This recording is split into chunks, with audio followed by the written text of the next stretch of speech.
Hi, good morning. This is Chad Nash with Interline, and today I have Tom Hammot here. Tom is a good friend of mine, handles a lot of my financial needs, and he's in the financial services business. And welcome, Tom. I appreciate you coming out here this morning. Thanks, Chad. Good deal. Good man. I kind of gave you a history of what these interviews are going to be about. Like, we're just interested in hearing people's stories that have, left college, went to college, and then went into their career. So let me just ask, where'd you grow up? Here in San Diego. So Tom, when you went to school, where'd you go to college?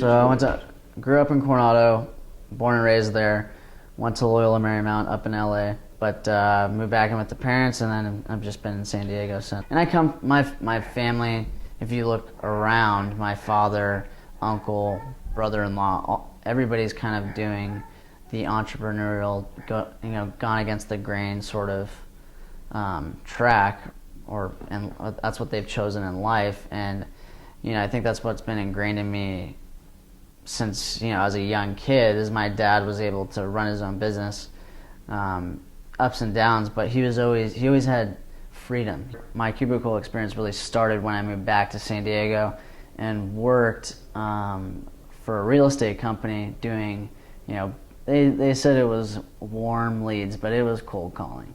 Yeah. And it was like so you're a telemarketer. Yeah, I mean, I cut my teeth pretty good and got some sales experience, which is what I wanted to do, and get some sales experience. But yeah, it was a cubicle feel environment. Okay, so it was a bullpen. bullpen. For somebody else at this point. Yeah. Worked for a real estate company. And is this what you thought? Did you know when you left college where you wanted to go, what you wanted to do? Not when I left college, but when I started.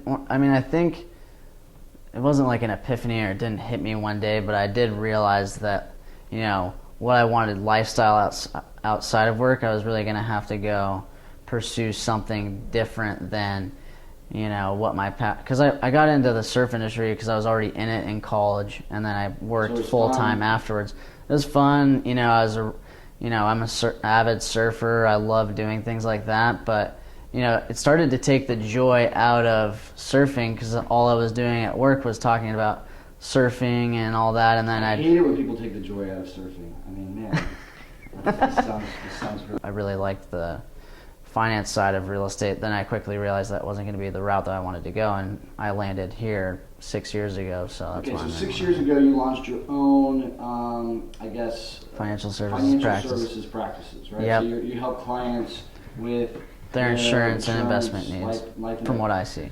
So when you were leaving the Cubicle to start your own, financial services, how did you decide that's what it was, and how did you leverage anything to get started? Did you start and just quit? Did you start gradually and build it up? How did you make money, while you were starting? Well, the firm that I'm with has a really good program that kind of gets you geared up for when you get licensed and contracted. You kind of have some things in the hopper, so to speak.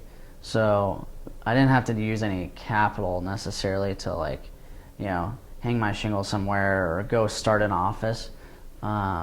They provided some of those things, and in fact, they provide a cubicle. Yeah, so, that's for sure. What do you think when you look at this painting here? What do you think? Do you see yourself at one time, stuck where you were at? Do you see? What do you see? Well, I guess what I would ask you is, what is when you describe Interline? I mean, it's more so what I think of Interline. But when you think the Interline, it's somebody that's just trapped, Well, I guess what I see is I see a lion that is bigger than where he's at right now. Mm-hmm. So I don't know if that means that he's going to end up being the CEO of this company where he's at. I don't know if that means he's going to go start his own company, but he certainly is waiting patiently, and he knows his path. So he's kind of just got to do what he's doing right now. Yeah. I guess that's what I see. So, but I guess from the outside perspective, when we see him, we know he doesn't belong in the cubicle. Right. And I feel like there's so many people who are in that position. People are either in the comfort zone where they're complacent, very, fine with where they are, or they're in the panic zone where they're freaking out so much that it paralyzes them from doing things, or they're in the stretch zone where they're growing and it's at a comfortable enough where you're not in the comfort zone, but in a place where you're actually, productive. Yeah, the stretch zone's the sweet spot, right? Yeah. And so we were just talking about this, and I think fear throws people right into the panic zone.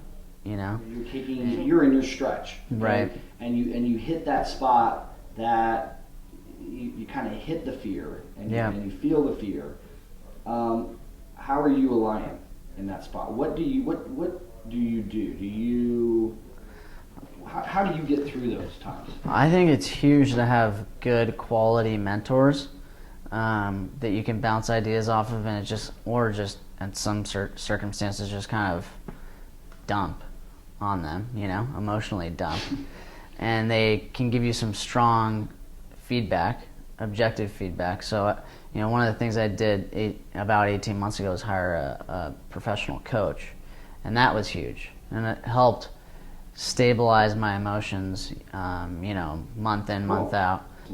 Before we end here, give just a couple words of advice for anyone who feels stuck, because The Lion in the Cubicle is a book about the transition, about the story of that pathway through to a company, to a job, and then doing to their own passion outside of their cubicle. Right. So for someone who's there right now, and what would you tell them? What would be your advice? If you know your passion, chase after it. But Okay. if there's no reason, and that shouldn't be seen as a risk. It should be seen as something that you're pursuing, and if you pursue with effort, energy, and excitement, you're going to be successful. I would talk to as many people as possible about what they do, get their feedback about what they do, why they love what they do, and talk to the people that love what they do. Mm-hmm. And then you can say, oh, maybe I do want to go in that direction, and then you might be working within that industry, or some sort of. It sounds more simple when you say it like that. I mean, I think it is that simple, though, right? I mean, I think the people that do that are willing to go do that, they get out of the rut that they're in so much quicker versus the person that's not willing to really take action and do anything about their situation if they're unhappy about it. Okay, Tom. Thank you very much for coming in today and chatting with us. I'm sure we'll be having other interviews, and I'd love to follow back up on this interview. Where do you think you'll be in 5 years?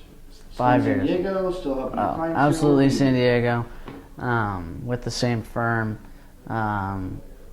Moving in with the girlfriend next week, so most likely married with a couple kids. Good deal. I mean that'll probably happen. But yeah, I mean. At least you still have a smile when you're saying it. Yeah. That's good. But awesome. Well, thanks a lot. So that concludes our second Cubicle interview, and we're going to be doing these really throughout the year. The Lion in the Cubicle is the book that I'm writing. I'm actually co-authoring that with Joe Lippman, if you didn't know that. That came up last night. So we will be in touch, and check it out, thelioninthecubicle.com and interline.com. If you have any comments or feedback, please leave them on the YouTube channel, and we'll see you soon.